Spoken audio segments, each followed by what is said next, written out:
Cuando Mario nació, sus padres vivían allá en Sagua la Grande. Eran una familia muy humilde. El papá era barbero, su mamá una mujer que tenía poca salud porque ella crió a sus 2 hermanos. Eran él y su hermano, ¿no? Los 2. Mi padre quería que yo fuera médico y él era barbero y no me dejó nunca aprender barbería porque decía que el día que él se muriera, y se murió a los 41 años, yo iba a convertirme en el barberito del pueblo, que yo tenía que irme a estudiar. Quería que yo estudiara una carrera utilitaria, porque entonces naturalmente se buscaban carreras útiles, y estas eran medicina, estomatología, farmacia y derecho. Queda huérfano de padre. Porque él era diabético. Yo estudié con muchas dificultades. Mi padre murió cuando yo tenía 13 años.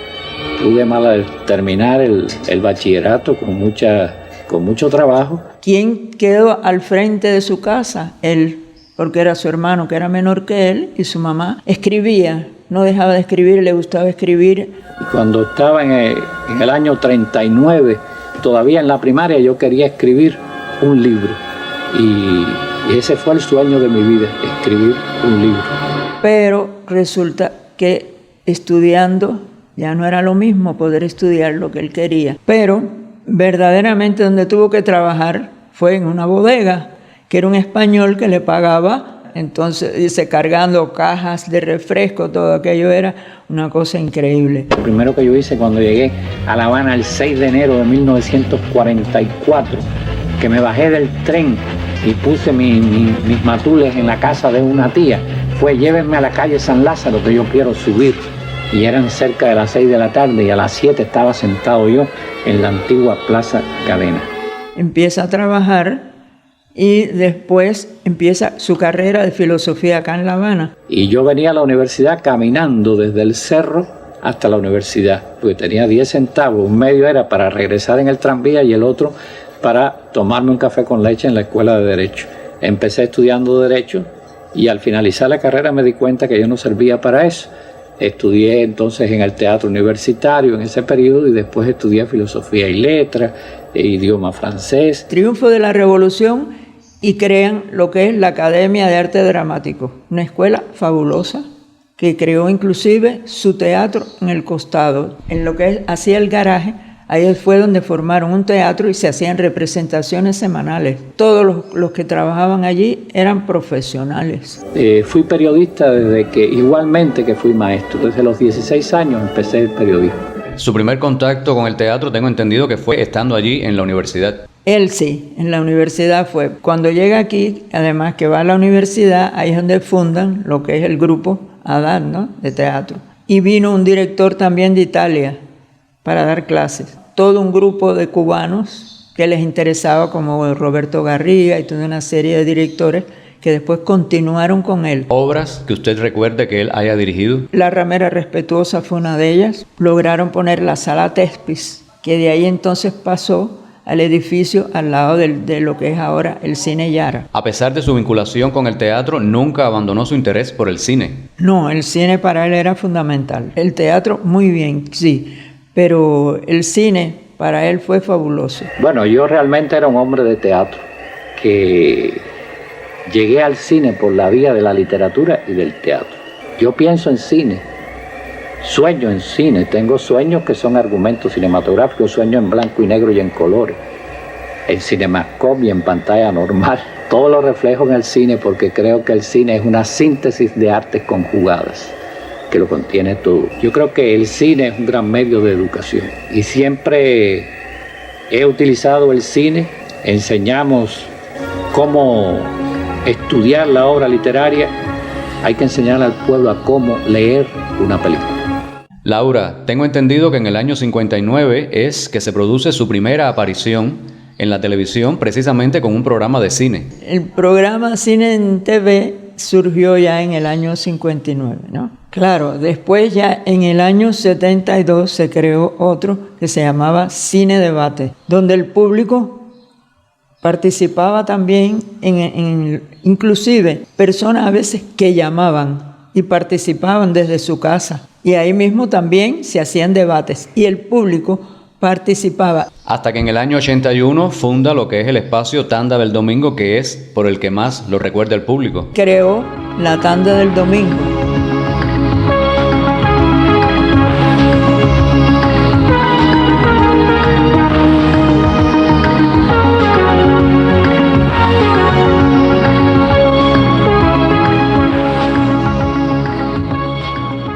¿Tuvo Mario, dentro del género cinematográfico, alguno que fuera su favorito? Sí, cómo no, el cine soviético. Él dijo, ¿por qué las personas, cuando yo veo que hay películas soviéticas tan interesantes, y las personas no quieren ir a verlas? Y verdaderamente todos lo fueron aceptando.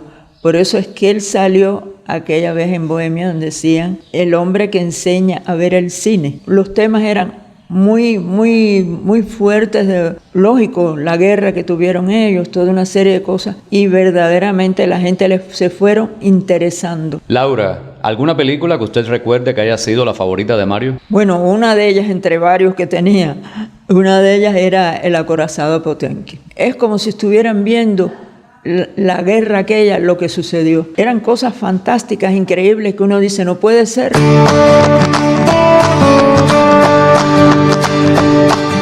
¿En qué año se conocieron usted y Mario? Yo lo conocí en el año 60, porque ya cuando eso Mario daba cine debates también en los cines. Nosotros pasábamos, un amiguito y yo, por allí, y yo lo veía a él haciendo los cines debate en el Cine Mara, allá en Santo Suárez. Y me incluí al grupo que iban allí. ¿Y en qué año se casaron? Nosotros nos casamos en el año 63. ¿Cuántos hijos? 3. Claro, él me dijo que teniendo el primer hijo después, porque yo le dije, no, yo no quiero casarme tan pronto porque yo quiero trabajar, porque Raquel Revuelta dijo que me iba a llevar al grupo. Él dijo que no, que yo no podía hacer, porque nosotros nos íbamos a casar. Y dije, pero me acabo de enterar. Y entonces, no, cuando tengas nuestro primer hijo, todos los profesores le caerían en pandilla. Y le dijeron que era un abusador, que era un troglodita. Pero bueno, en fin, nos casamos. Pero nació el primero y Garriga llamando a la casa y nada. Nació la segunda y nada. Y ya cuando yo estaba embarazada de Cassandra, que es la más chiquita,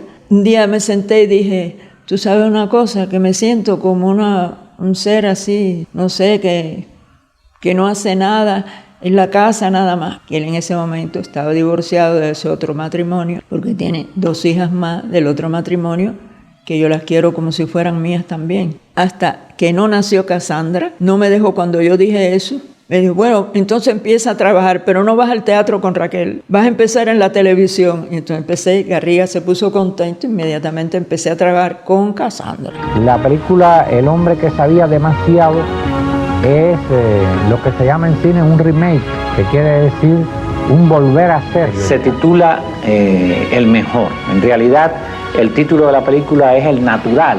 Laura, ¿algunos detalles sobre la personalidad de Mario Rodríguez Alemán? Bueno, era un hombre obsesivo-compulsivo, muy celoso, sabía entender cuando yo le decía algo y lo ayudé mucho, según él decía. Él a veces no se fijaba en algo y que yo sí. Eso fue lo que hizo que nos uniéramos más todavía. Todas las películas que él tenía que debatir, yo las tenía que ver con él también, porque él decía, necesito tu criterio. Yo he sido profesor de literatura, como he sido otras cosas, he trabajado en el cine, en el teatro, en la promoción cultural.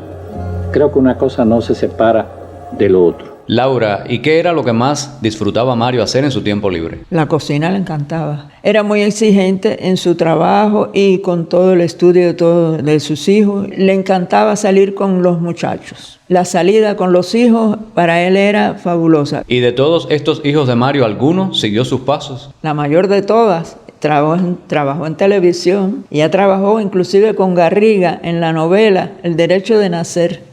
Era una niña, ya a los 17, 18 años ya comenzó a trabajar en Prensa Latina y se hizo periodista. Los 3 estudiaron música. Javier, que se creó el Instituto Superior de Arte, que fue donde él estudió sonorización. María Antonieta estudió en Historia del Arte en la Universidad de La Habana. Lo que he dedicado casi toda mi vida a la educación. Y digo a la educación porque siempre he procurado, más allá de mi obligación de enseñar, de transmitir conocimiento, de formar. ¿Y qué no le gustaba a Mario? ¿Qué lo podía hacer enojar? Él se ponía mal con relación a todo lo que fuese mentira. Por ejemplo, una crítica donde él lo que escribía era lo acertado. Y entonces había quien decía no, porque... Y él salía al paso a eso. Y inclusive una vez tuvo un debate que Nicolás Guillén fue el que intervino y dijo, es verdad, él tiene razón. ¿Qué fue lo que más usted admiró en él? Que fuese sincero conmigo siempre. Yo siempre de un principio le dije, la mentira no se la perdono ni a un niño. ¿Cuántos años de matrimonio? 25 años. ¿Con qué edad fallece Mario? Iba a cumplir 60 años. Se puso muy mal porque él quiso hacerse una operación del corazón, que ya el médico se lo había dicho que él no se lo podía hacer porque él le habían dado 8 infartos, entre ellos uno masivo. El problema es que en el ICAI le llamaron y dijeron que necesitaban que mandaran un crítico que pudiera hacer las críticas del cine soviético. También Polonia, que también era otro país que lo reclamaba, y también él tenía que pasar después por España. Y él no podía ir, el médico no le autorizó y él dijo que sí. Y fue, y ahí fue donde entonces sí, después le dio el infarto masivo estando en Hungría. Y yo decía discursos muy efusivos y cada clase lo convertía en un discurso. Siempre he creído que un profesor debe hablar con belleza, si es sobre todo un profesor de literatura. Laura, si le diera la oportunidad de revivir un momento junto a Mario, ¿cuál escogería? Precisamente una cosa que nos unía mucho, las salidas a comer a la calle, siempre con los muchachos, como una especie de una excursión, como cuando fuimos a Cojímara a comer, además ir a conocer a la casa de Hemingway, eran los momentos familiares. Bueno, Laura, muy agradecido de que haya aceptado conceder esta entrevista para conocer un poco más sobre ese grande que fue Mario Rodríguez Alemán. Bueno, yo encantada de que hayas venido. Hablar de Mario es un cúmulo de cosas que yo tengo, que yo las llevo dentro. Por eso yo no me volví a casar. Era todo lo que yo añoraba.